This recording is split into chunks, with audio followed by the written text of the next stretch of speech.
to this video. Yan, welcome back again sa aking YouTube channel tsaka sa aking Facebook page. So, preparing tayo ngayong hapon or ngayong araw na ito sa ating gagawin by January 1 or January 2. Okay, ano bang ginawa ko ngayong araw na ito mga boss? So, ito yung pinagkaabalahan ko. Gumawa ko ng binder dahil nga para sa ating anilyo. So, yan, ito na yung anilyo natin kanina na sinubukan. Magandang klase yung pagkakagawa ko ng anilyo mga boss. Ang sukat niya na ay 4 by 25. So, ito yung binder na ginawa ko. Yan, kita nyo. So, ako lang gumawa niyan. Ako lang nag-imbento niya. So, ito ay testing muna. 2 piraso. Tapos, nagsabay na rin ako gumawa ng ganso. 2. Itong ganso na ginawa ko mga boss, gagamitin ko ito sa pagtatali ng mga alambre o yung mga tire wire. Okay? So, still working muna tayo ngayon. Still work muna tayo kasi ay ang magiging one natin. Preparing tayo by January to. Gagawa kasi tayo ng ating second floor. Okay? Tayo ay mag-aasitada. And kung luluubin ay baka ma-slab natin yung third floor by January 2. So nag-order na tayo ng materials. Marami na tayong bakal na in-order. Tapos siguro abangan nyo kung paano namin gagawin. Kasama ko yung aking brother, yung aking kapatid. Dahil sila yung titira doon sa third floor. Alright, so ipagkakalob ko sa kanila yung isang palapag doon para maging mayroon din silang pagkakakitaan. Kasi ang bahay na isanla doon sa airpot ko ay tinubos na.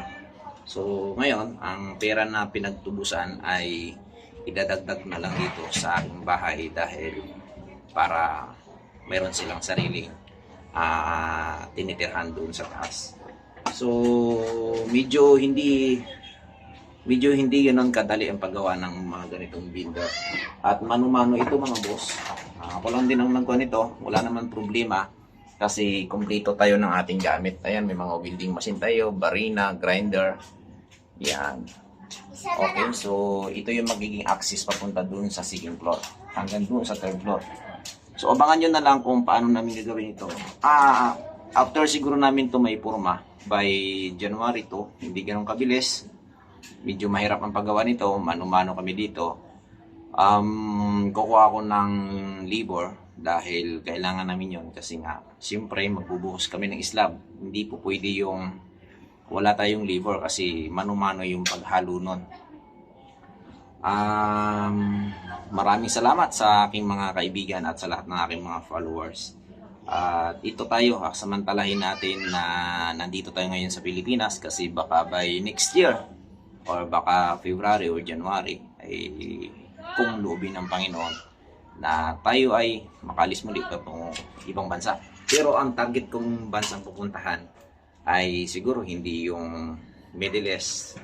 Baka tayo ay babalik ng New Zealand. Depende na lang kung swertihin tayo sa ating pag-apply. So hoping na makapag-apply tayo or actually ongoing yung apply ni Boss Dave. Maybe January, February, baka magtatawag na yung mga agency.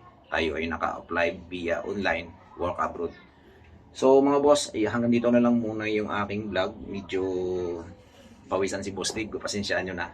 Kasi nga nag-welding tayo, tapos gumawa tayo ng binder. Okay, steel binder yan ng ating mga anilyo.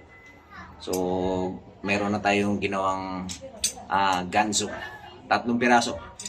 Isang 9mm, tsaka isang 10mm. So, ganito lang ang gawa ko, ganso. Ganito lang kasimple. Hindi naman kailangan pagandahin. Okay, so importante, may ganso tayo. So, still work muna tayo.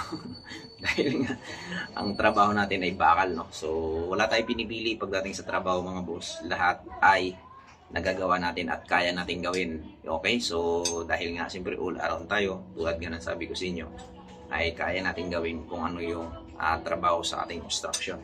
So dito kasi sa first floor, medyo okay na dito yung kwarto, yung aming kwarto, nakakatulog na kami ng maayos at maganda na yung view niya, hindi na siya ganong kalala, hindi katulad dati na walang plastering. Ngayon, actually, pintura na lang talaga ang kulang niya. Siguro, ihuli na lang natin yung pintura, unahin na muna natin yung tiles niyan. So, maybe after January or February, itatalis ko na din yung baba, yung first floor.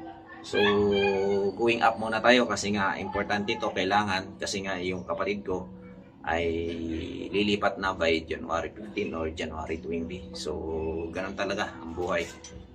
Kailangan nating pagbigyan kasi nga dugo din naman natin at kapatid natin yun. Kailangan natin siyang bigyan ng maayos na matitirhan. So hanggang sa muli, maraming salamat. Don't forget to subscribe sa aking YouTube channel. At kung bago ka pa lang dito sa aking channel mga boss, huwag mo kalimutan na mag-subscribe at pak-hit yung notification bell para maging updated ka sa aking mga video.